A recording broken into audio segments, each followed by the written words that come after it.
Halo Lur, numpang tur cah bagusnya 7IQ. Sadurunge, Assalamualaikum warahmatullahi wabarakatuh. Kembali lagi nih channel 7IQ. Wes nggak usah lama-lama. Dalam video kali ini aku akan membahas alur film tentang ninja. Maksudnya bertemakan tentang ninja. Oke, film ini berjudul Ninja Assassin yang rilis di tahun 2009 lalu. Film ini menceritakan tentang kehidupan para ninja di zaman modern seperti saat ini. Ternyata masih ada klan ninja yang tersembunyi dan eksis bekerja sebagai pembunuh bayaran dari zaman dulu hingga saat ini. Tanpa berlama-lama, langsung saja kita masuk ke dalam alur cerita Ninja Assassin.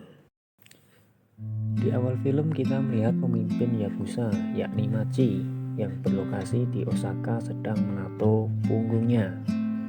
Dia terlihat kesal karena merasa kesakitan saat ditato.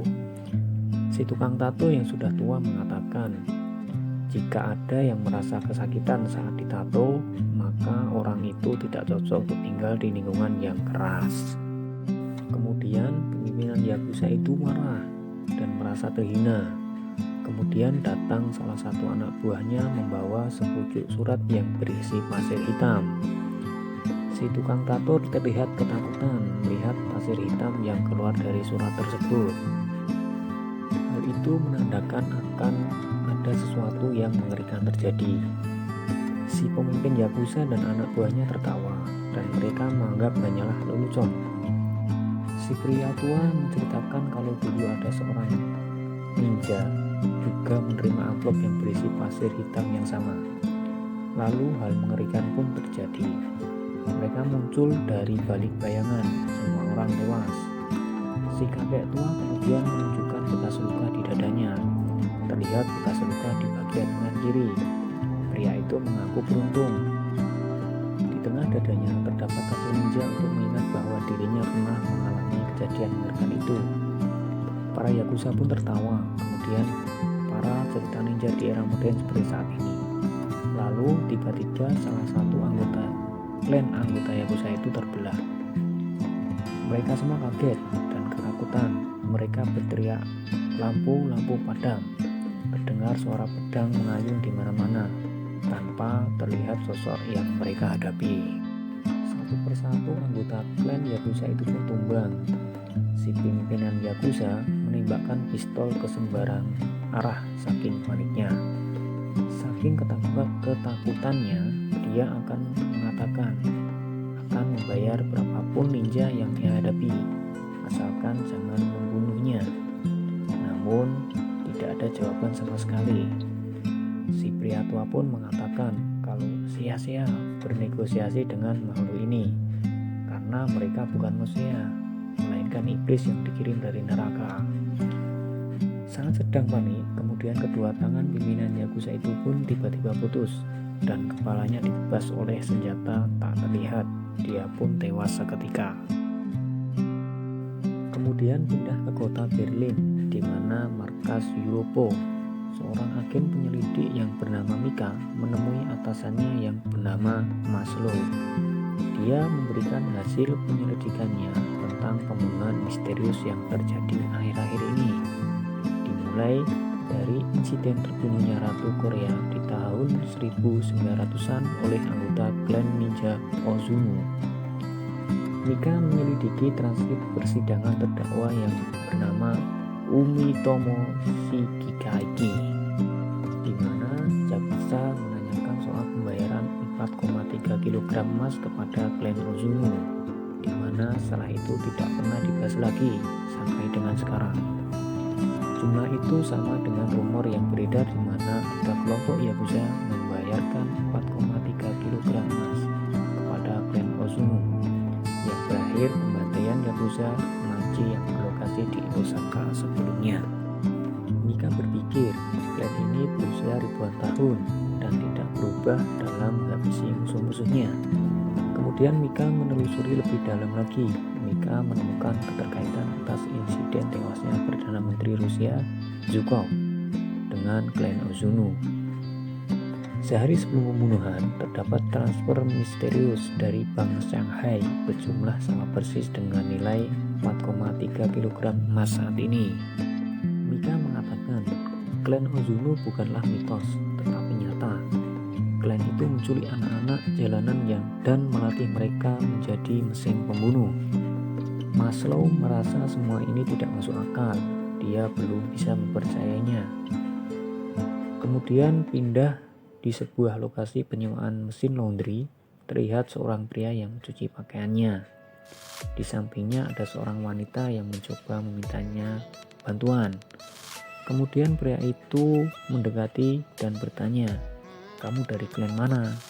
Sedang apa kamu di Berlin?" Kemudian si wanita langsung menyerangnya menggunakan pisau kecil. Lalu saat pemilik laundry memeriksa keadaan, dia menemukan hal aneh. Di salah satu mesin laundrynya keluar darah yang mengalir. Di dalam mesin laundry terdapat tubuh manusia yang tewas di dalamnya. Kembali ke tempat Mika, terlihat Maslow sedang makan di pinggir jalan. Maslow mengatakan kalau dia telah menyelidiki lebih lanjut atas tewasnya Perdana Menteri Rusia beberapa tahun lalu. Kemudian menemukan laporan kakek berpangkat tinggi yang bernama Alexei. Laporan itu membahas tentang pembunuhan anggota politik oleh jaringan kuno yang canggih yang disebut 9 klan. Mika bertanya, lalu bagaimana nasib Alexei? Maslow mengatakan agen itu diusir dari dinas karena alasan gangguan mental. Mika akhirnya lega dan penyelidikannya. Berpindah ke tempat dia melihat seorang pria yang di laundry tadi. Dia bernama Raizo. Raizo memasuki apartemennya. Di dalamnya terdapat berbagai senjata karena Raizo adalah seorang ninja.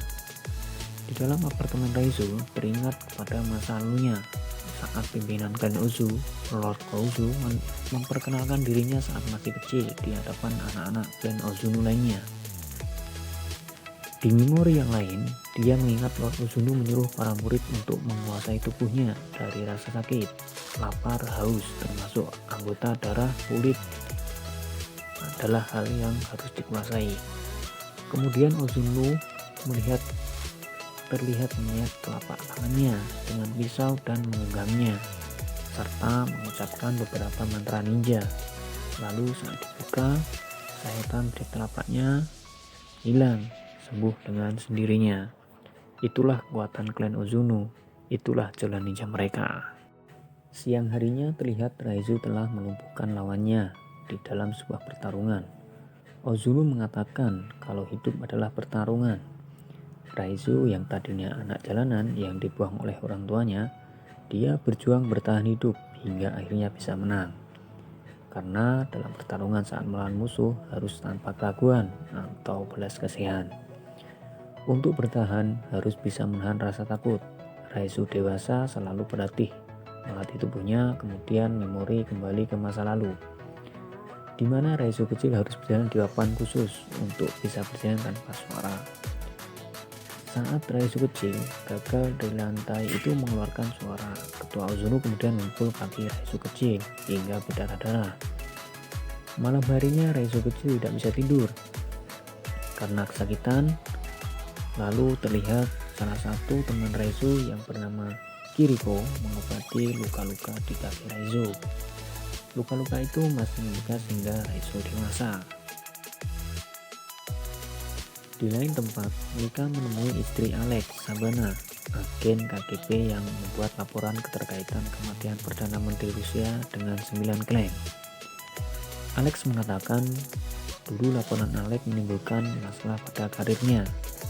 Setelah laporan Alex mencuat, terlihat sikap Alex tidak seperti biasanya. Alex terlihat ketakutan. Dia memasang kunci di setiap celah rumahnya. Alex memasang kamera dan sensor gerak di segala tempat. Alex memasang lampu di mana-mana. Tidak boleh ada bayangan, kata Alex.